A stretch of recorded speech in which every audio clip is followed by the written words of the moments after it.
क्या आपने कभी किसी खोपड़ी को बोलते सुना है? क्या हो अगर आपको एक ऐसी खोपड़ी मिल जाए जो जादुई कहानियां सुनाती हो।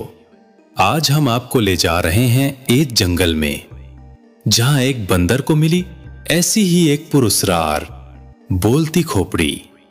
मगर याद रखो, हर चीज जो जादुई हो हमेशा अच्छी नहीं होती। बहुत दूर पहाड़ों के पीछे एक सरसब्ज जंगल था, जहां हर तरफ हरियाली, फूल, फल और हंसते खेलते जानवर थे। इन जानवरों में सबसे शरारती था बंदर, जो हर दिन कुछ नया करने के ख्वाब देखता था। उसकी मां अक्सर कहती थी, बेटा, बहुत तजस्सुस भी नुकसानदेह हो सकता है। लेकिन बंदर को कहां होश था। एक दिन बंदर ने सुना कि जंगल के उस पार एक पुराना गार है, जहां से रात को आवाजें आती हैं। उसने वहां जाने का फैसला किया। रास्ते में उसे उल्लू मिला। उल्लू ने खबरदार किया, मत जाना उस गार में छोटे बंदर, वहां एक खोपड़ी है जो बातें करती है। बंदर हंसा, अरे मैं डरता नहीं, और वो अकेला चल दिया तकदीर की तरफ। गार सुनसान था, जैसे वक्त थम गया हो। जैसे ही बंदर ने खोपड़ी को छुआ, आवाज आई, तुम आखिरकार आ ही गए। बंदर पीछे हटा। खोपड़ी ने पूछा, क्या तुम मेरे दोस्त बनोगे?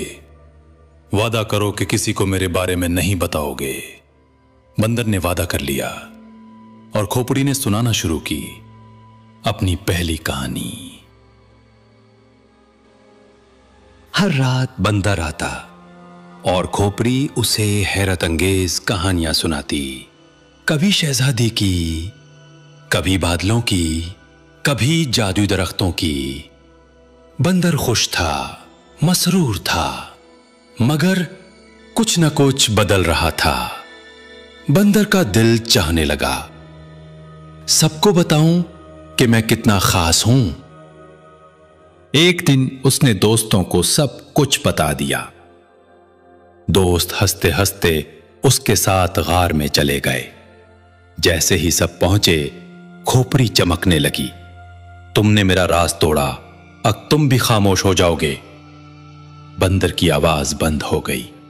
उसे कुछ सुनाई ना दिया और वो गायब हो गया। दोस्त वापस आ गए, मगर बंदर ना आया। नानी उल्लू बोली, राज और वादा कीमती होते हैं, जो उन्हें तोड़ता है सब कुछ खो देता है। और अब जब चांद निकलता है, कार से आवाज आती है, क्या तुम मेरे दोस्त बनोगे? अगर तुम गए तो क्या तुम वापस आ पाओगे?